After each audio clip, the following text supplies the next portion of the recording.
Hi guys, welcome back to my channel. So आज की video में जो हम पढ़ने वाले हैं that is dividend equalisation reserve. तो इसमें हमने बेसिकली मैंने ये टॉपिक क्यों चूज किया क्योंकि हमें लगता है बहुत ही डिफिकल्ट टॉपिक है, लेकिन इसका एक ही क्वेश्चन है बुक में और वो बहुत बहुत बहुत इंपॉर्टेंट क्वेश्चन है और पेपर में भी आया है एक दो बारी, तो इसीलिए मैंने इसके लिए अलग video. So dividend equalisation reserve होता क्या है? तो जब भी हम डिविडेंड इक्वलाइजेशन की बात करते हैं, सपोज मान लो मैंने कंसेप्ट वीडियो में भी ये चीज बताई थी, मान लो एक पर्सन है, ठीक है, हमारा जो ईयर स्टार्ट हुआ दैट वाज फ्रॉम 1 अप्रैल, ठीक है, मैंने 31 मार्च तक का डिविडेंड दे दिया था।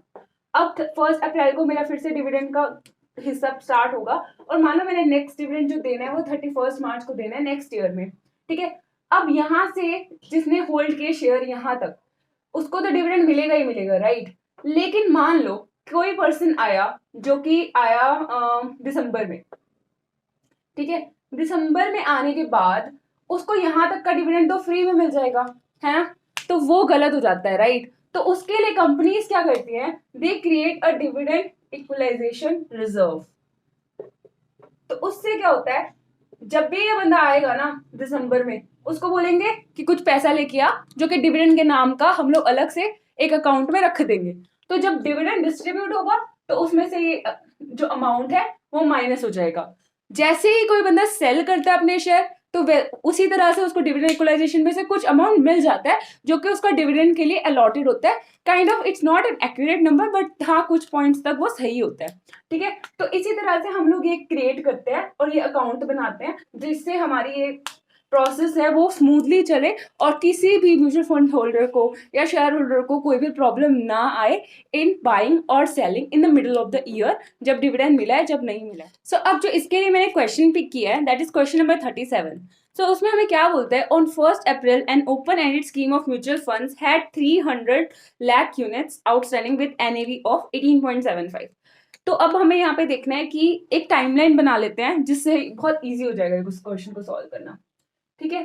तो 1 अप्रैल को हमारे पास कितनी यूनिट्स है, 300 लाख यूनिट्स हैं आउटस्टैंडिंग, ठीक है, जिनकी एनएवी क्या है 18.75। उसके बाद at the end of the April it issued 6 lakh units at outstanding opening NAV plus 2% load adjusted for dividend equalisation. तो हमने क्या किया, 30 अप्रैल को 6 लाख यूनिट्स और इशू कर दी, किस पे, NAV plus 2% entry load plus dividend equalisation का अमाउंट, ठीक है। उसके बाद हमने क्या किया, 31 मई को, एंड ऑफ मई को हमने क्या किया, 3 लाख यूनिट्स को रीपरचेज कर लिया, मतलब वापस से खरीद लिया शेयर होल्डर्स से, किस प्राइस पे, एनएवी पे, ओपनिंग एनएवी पे minus 2% exit load and dividend equalisation की एडजस्टमेंट। उसके बाद जब जून आया तो हमने 70% ऑफ माय अर्निंग डिस्ट्रीब्यूट कर दिया, ठीक है। इससे हमें क्लैरिटी होगी कि 3 महीने के पीरियड में क्या क्या हुआ, इससे हमें ये सारी क्लैरिटी हो चुकी है। उसके अलावा उन्होंने हमें क्या दिया हुआ है, following additional information are available. हमें पोर्टफोलियो की वैल्यू अप्रिसिएशन दी हुई है, मतलब ड्यूरिंग दिस पीरियड मेरा जो पोर्टफोलियो है वो कितना इंक्रीज हुआ, 425.47 लाख। इसके बाद हमें अप्रैल की इनकम कितनी दी हुई है, हमें अप्रैल की इनकम दी हुई है 22.950, मई की इनकम दी हुई है 34.425 और जून की इनकम दी हुई है 45.450, ठीक है। तो अब जो अप्रैल की इनकम है वो कितने शेयर होल्डर्स के लिए होगी, तो 300 थी ना मेरे पास अप्रैल में, तो 300 के लिए होगी, ठीक है। मई की इनकम है वो कितने शेयर होल्डर्स के लिए होगी, 300 प्लस 6, क्योंकि तो एंड ऑफ मई में हुआ ना तो इस वजह से इसको कंसिडर नहीं करेंगे, और यहाँ पे 303। तो पर शेयर जो मेरी इनकम हुई वो कितनी हो गई, 0.0765, और ये हो गई मेरी 0.1125 और ये होगी 0.15, ठीक है। ये मेरे पास आ गए नंबर ऑफ यूनिट्स, मुझे समझ में आ गई, यहाँ मेरे हो गए 306, यहाँ मेरे हो गए 303, ये भी मेरे हो गए 303। अब हमें इस क्वेश्चन में क्या क्या मांगा हुआ है, उसने बोला हमें निकालो इनकम अवेलेबल फॉर डिस्ट्रीब्यूशन हमें बोला issue price at the end of April, उसके बाद हमें बोला repurchase price at end of May, और नेट एसेट वैल्यू निकालनी है। तो ये 4 चीजें हमें निकालनी है। तो हम स्टार्ट करेंगे सबसे इजी पार्ट से, विच इज सेकंड पार्ट, जिसमें हमें इशू प्राइस निकालना है एट द एंड ऑफ अप्रैल कितना था। ठीक है, तो वो हम निकालेंगे। इसको मैं थोड़ा सा इरेज कर देती हूँ ताकि थोड़ा स्पेस मिल जाए। ये मैं साइड में लिख देती हूँ जो हमारे इनकम आई थी, income per unit.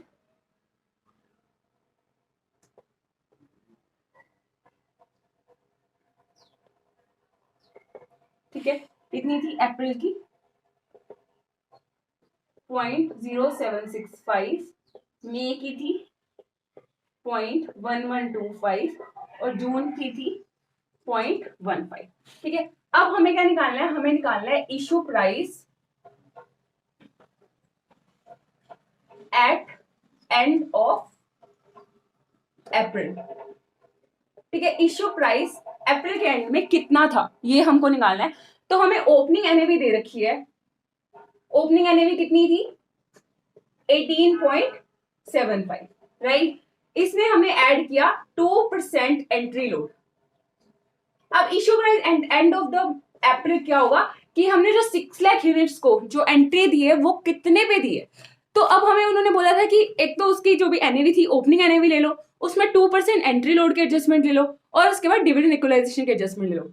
Dividend equalisation की एडजस्टमेंट कितने की होगी? इतनी। एक महीने की इनकम मेरी इतनी है, तो इतनी मैं अपने जो भी मेरा न्यू शेयर होल्डर आ रहा है उससे लूंगी कि आपने इतनी पेमेंट लेके आनी है, तब भी आप हमारे इक्वल हो जाओगे। अप्रैल जो हमारे ओल्ड शेयर होल्डर्स है उनके इक्वलेंट आ जाओगे। तो एंट्री लोड ले लिया मैंने उनसे 0.375। उसके बाद मैंने ले लिया उनसे इक्वलाइजेशन रिजर्व का अमाउंट कितना, ये। ठीक है, तो ये आ गया मेरा 0.0765। तो मेरा इशू प्राइस कितना आया? 19.2015। ये कितने यूनिट होल्डर्स को मैंने दिया? अमाउंट कितना ब्रॉट इन हुआ? 19.2015 इंटू 6 लाख। ठीक है, ये आ गया मेरा 115,20900। So this is how we have to solve the second part of this. Third part है ना, वो भी सेम तरीके से होगा। हमको क्या निकालना है? Repurchase price at end of May. जो हमने 3 लाख यूनिट्स को रीपरचेज किया था वो किस प्राइस पे किया था? ठीक है, तो हम ये थर्ड पार्ट सॉल्व करेंगे। Repurchase price at end of May. ठीक है, तो अब एनएवी कितनी थी? ओपनिंग एनएवी लेनी थी, ओपनिंग एनएवी ले ली मैंने 18.75। उसके बाद मैंने क्या किया? एग्जिट लोड कितना था? 2% ही था। ठीक है, तो एग्जिट लोड के एडजस्टमेंट्स कर दी। एग्जिट लोड के एडजस्टमेंट करने के बाद 2% कितना आएगा मेरे पास? 0.375। ठीक है, उसके बाद मैंने इक्वलाइजेशन रिजर्व की एडजस्टमेंट कर दी। अब मुझे बताओ कि इक्वलाइजेशन रिजर्व की एडजस्टमेंट कितनी होनी चाहिए एट एंड ऑफ मे। ठीक है, कैसे पता चलेगा बताओ? और ये प्लस होगा कि माइनस होगा? ये क्वेश्चन मेरा आपके लिए है। सोचो सोचो, थोड़ा सा सोचो, दिमाग लगाओ। तो अब मैं बताती हूँ। तो क्या करना है हमको? इक्वलाइजेशन रिजर्व जो है ना मेरा अप्रैल और मई में, ये मेरा हो गया, इतनी इनकम मैंने जनरेट की है। ठीक है, और इस इनकम पे हकदार ये शेयर होल्डर जो कि रीपरचेज किए जा रहे हैं, ये भी हकदार है इस इनकम के।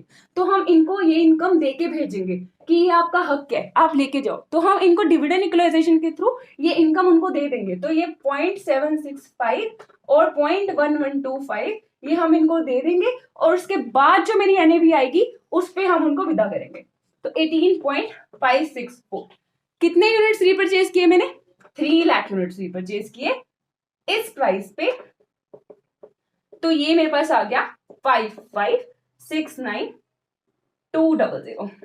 ठीक है, ये सिंपल तरीके से हमने ये थर्ड पार्ट भी सॉल्व कर लिया। सो अब आते हैं फर्स्ट पार्ट पे। फर्स्ट पार्ट में हमें क्या निकालना है? Income available for distribution. तो अब हमने अप्रैल को भी डील कर लिया, मई को भी डील कर लिया, अब हम जून को डील करेंगे। तो जून में क्या हुआ था? जून में जो इवेंट हुआ था उसमें क्या हुआ था कि 70% जो मेरा जितनी मेरी अर्निंग थी मैंने सब डिस्ट्रीब्यूट कर दिया। तो वो 70% कितनी थी?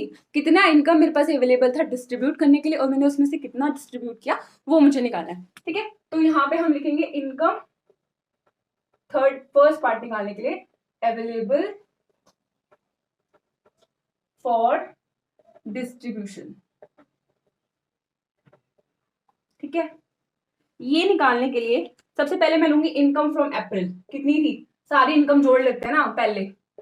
अप्रैल की इनकम कितनी थी, दी हुई थी सीधा 22.950। अगर इसको लैक्स में नहीं लेना तो थाउजेंड्स में लेते हैं, ठीक है। उसके बाद मेरे पास क्या, इनकम फॉर मे की इनकम कितनी थी 344250, ठीक है। जून की इनकम कितनी थी, जून की इनकम थी 454500, ठीक है। इसमें मैंने इक्वलाइजेशन रिजर्व कितना जनरेट किया, मैंने जब अप्रैल में वो शेयर्स खरीदे, मतलब शेयर्स जो भी मैंने सेल किए उस पे, और जो मैंने रीपरचेज किए उस इक्वलाइजेशन रिजर्व की एडजस्टमेंट कितनी थी वो मैं यहाँ पे लिखूंगी। तो वो था 6 लाख यूनिट्स के लिए, तो मैंने क्रिएट किया था 0.765 पर, ये होगा प्लस, क्योंकि ये मेरे पास आया था अमाउंट। उसके बाद जो मैंने 3 लाख वाली यूनिट थी ना, वो मैंने सेल किया था, वो मैंने दिया था, तो ये मेरे पास क्या होगा माइनस, तो इसलिए मैं ये माइनस लिख दूंगी 56700। इनकम कितनी बची मेरे पास, इनकम बची 10271,700। मुझे पता है आप लोग बहुत इंटेलिजेंट हो, ये कैलकुलेशन वगैरह आप आराम से कर सकते हो, तो इसलिए मैं यहाँ पे आपको ऐसा कैलकुलेशन करके नहीं दिखाती हूँ। तो ये मेरे पास आ गया। अब इतनी इनकम में से मैंने कितना डिस्ट्रीब्यूशन करना है, मैंने इतनी इनकम में से 70% डिस्ट्रीब्यूट करना है, तो इसका मैं 70% निकालूंगी, तो मेरे पास अमाउंट अवेलेबल फॉर डिस्ट्रीब्यूशन आ जाएगा। वेरी सिंपल पार्ट, इसमें हमें कुछ नहीं करना था, सिंपल इनकम और डिविडेंड इक्वलाइजेशन का एडजस्टमेंट करनी थी, तो ये आ जाएगी 71901190। So, अब आते हैं फोर्थ पार्ट पे। फोर्थ पार्ट में वो हमें क्या बोल रहा है, फोर्थ पार्ट में वो हमें बोल रहा है कि एनएवी निकालो as on 30th June. 30th जून को मेरी एनएवी कितनी होगी वो मुझे निकालना है यहाँ पे, ठीक है। एनएवी निकालने के लिए क्या करना है, सारे एसेट्स निकालेंगे, लायबिलिटीज निकालेंगे, देखेंगे कि कितना इनकम हुआ है, उसको नंबर ऑफ शेयर से डिवाइड कर देंगे, एनएवी आ जाएगी। हमेशा जरूरी नहीं होता कि हमें फॉर्मूला के थ्रू ही जाना है, कभी कभी हम लोग सिर्फ क्वेश्चंस को समझ के उसके अकॉर्डिंग अपने सॉल्यूशंस को बनाते हैं। हमेशा हमें फॉर्मूला, अगर हमें फॉर्मूलाज ही कॉपी करने होते तो हम सीए थोड़ी होते। हमें दिमाग लगाना है, हमें सोचना है कि इस क्वेश्चन को कैसे सॉल्व करना है, उस किस तरीके से करना है, हमें उस तरीके से उस क्वेश्चन को सॉल्व करना है, ठीक है। तो यहाँ पे हम देखते हैं हमें एनएवी कैसे निकालनी है। तो सबसे पहले कैलकुलेशन ऑफ एनएवी का फॉर्मूला, कैलकुलेशन ऑफ एनएवी निकालने के लिए पहले हम अपनी एसेट वैल्यू डिटरमाइन करते हैं, ठीक है। तो ओपनिंग वैल्यू कितनी होती मेरी, ओपनिंग वैल्यू कितने शेयर्स थे मेरे पास 18.65 के हिसाब से मेरी ओपनिंग एनएवी इनटू 300 लैक्स, ठीक है। अभी मैं लैक्स में ले रही हूँ ताकि थोड़ा इजी रहे कैलकुलेशन। तो ये मेरे पास आएगा 5625, राइट। इसके बाद मैंने क्या किया, एप्रिसिएशन कितनी हुई मेरी वैल्यू में, हमने स्टार्टिंग में पढ़ा था ना कि पोर्टफोलियो में कुछ एप्रिसिएशन भी हुई है, तो वो कितनी हुई थी 425.47, ये मेरी क्या है एप्रिसिएशन वैल्यू है। उसके बाद मेरी इनकम कितनी हुई अप्रैल टू जून में, income from April to June, ये मेरी हुई 22.950, 34.425, उसके बाद 45.450, ये मेरी इनकम है, ठीक है। उसके बाद न्यू इन्वेस्टर से मेरा कितना अमाउंट आया, कितना रिसीव हुआ मुझे, इनकम फ्रॉम मतलब amount receive from new investors, income नहीं होगी ना वो हमारी, receive from new investors 6 lakhs के अकॉर्डिंग 19.2015 पे कितना आएगा 115.209। अब कितना मैंने रीपरचेज किया, उसका कितना गया 3 लाख, हमने सेकंड पार्ट में निकाला था ना जब हमने सेकंड सॉल्व किया था, इनटू 18.564, ये मेरा आएगा 55.692। इसके बाद मैंने क्या किया था, याद करो क्या किया था मैंने, डिस्ट्रीब्यूशन ऑफ इनकम की थी ना, लास्ट पार्ट में हमने डिस्कस किया था जो जून में हुआ था। 3 इवेंट्स हुए थे मेजर, फर्स्ट हुआ था अप्रैल में, कर दिया उसको, मई में हुआ था कर दिया उसको एडजस्ट, जून वाला इवेंट भी एडजस्ट कर देते हैं। इनकम डिस्ट्रीब्यूटेड एज डिविडेंड वो कितनी थी 71.9019। टोटल एसेट की वैल्यू कितनी बन गई मेरी 6140.912। इस 6140.912 को मैं टोटल नंबर ऑफ शेयर से डिवाइड कर दूंगी विच इज 303 lakhs, तो ये मेरी क्लोजिंग एनएवी आ जाएगी। That's all. तो it was a very simple question, थोड़ा सा लेंथी है इस वजह से हमें लगता है कि काफी टाइम लगेगा, लेकिन जब आप सॉल्व करोगे ना, इसको एक बार करोगे 2 बार करोगे तो बहुत इजीली आपको समझ आ जाएगा, तो उसको उसी तरीके से करना है, ठीक है। So that is all for this video. अगली वीडियो में आप मुझसे क्या समझना चाहते हो, कौन कौन से कंसेप्ट आप चाहते हो मैं आपको कराऊं, वो आप मुझे कमेंट बॉक्स में बता सकते हो। तब तक के लिए please stay tuned and subscribe to my channel and share with your friends so that I keep making videos for you. Thank you so much.